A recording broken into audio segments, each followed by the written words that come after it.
বলবেন। উনি ফোনে কথা বলতেছেন, তবে আমরা একটু জানতে চাচ্ছি যে আসলে এই আগুনটি কোথা থেকে লাগতে পারে, বা এই সরকারের যে ক্ষতি হলো বা এই ময়লার জন্য আপনি আসলে এটা কিভাবে দেখবেন, যদি একটু জানাতেন। জি, আমরা এখানে আগুনের সংবাদ পেয়ে আমরা আমাদের লাইন যে আছে ওই লাইনে ওদিক দিয়ে আমরা আসতে যাচ্ছিলাম, ওখানে আমাদের ভিজের নিচে একটা গাড়ি উল্টে গেছে, যার জন্য আমরা ওই দিকটা আসতে পারলাম না। আবার উল্টে আবার সেই ব্রিজতে রং সাইড দিয়ে এসে আবার এখানে আমরা আসলে আগুন নিবেছি। এখন এখানে ময়লা গত বছর আমরা এখানে আগুন নিবেছি।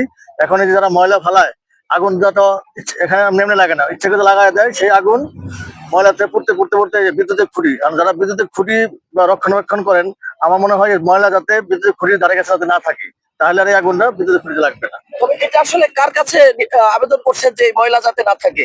ময়লাটাতে এটা আমাদের কিছু করেন না, এটা এখন সিটি কর্পোরেশন দেখবে, অন্য রাজ্য দেখবে, তারা দেখবে। এটা আমাদের ময়লা ফালানি না ফালানি আমাদের কিছু আসে না। এটা তো সিটি কর্পোরেশনের আওতায় না।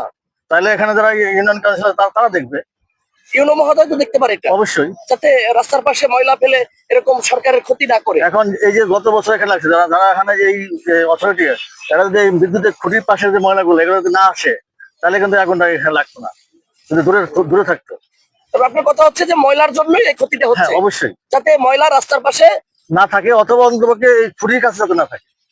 এই খুঁটি পর্যন্ত একেবারে মানে লাগাই দিচ্ছে। এখন আগুন নিয়ন্ত্রণে আসছে? অবশ্যই আগুন নিভে গেছে।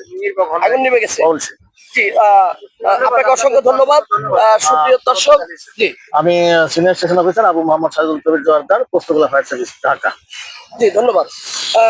ফায়ার সার্ভিস পুরা আগুনটি গভীর দুঃখের সহিত আমি কথা বলতেছি। এই যে নতুন তেগুড়ি আন্ডারপাস থেকে রুবেল ভাই পাসপোর্ট অফিসের সামনে থেকে এবং এই যে কিলাবাড়ি পর্যন্ত এই সম্পূর্ণ রাস্তাটায় ময়লা ফেলায়। আমি অনেকবার এই ময়লা ভ্যানের গাড়ি এলাকা আমি বলছিলাম বলে এখানে ময়লা ফেলেন না, এখানে আমাদের মতন পাবলিক এই রাস্তা দিয়ে চলাচল করতে পারে না। অনেক মা বোনদের ভাই বোনদের অনেক সমস্যা হয়ে যায়, গাড়ি সমানে ফালায়। আমি অনেকবার ধরছিলাম এই ময়লা এলাকা, আমি বললাম বলে আপনারা এখানে ময়লা ফেলেন না। তখন ময়লা বলতেছে তা আপনারা আমাদেরকে আটকান, তাহলে আমরা এই ময়লা কোথায় ফেলাবো? তখন আমি ময়লা বলছিলাম আপনি ইচ্ছা করলে ময়লাটি আপনি ঝিলমিলের ভেতরে নিয়ে ফেলায়েন, কিন্তু এই রাস্তায় ফেলায়েন না। আমি অনেকবার বাধা দিলাম, তারপর আমার কথা শুনে নাই। এটার জন্য আমি আপনাদেরকে বলতেছি, আপনারা একটা কথাটা আমার যেমন নিপুণ রায় চৌধুরী আছে, গয়েশচন্দ্র রায় আছে, এই জন্য উনি এই রোড দিয়ে চলাচল করে, তারপরে কখনো ইনি এই ব্যবস্থাটা করেনি।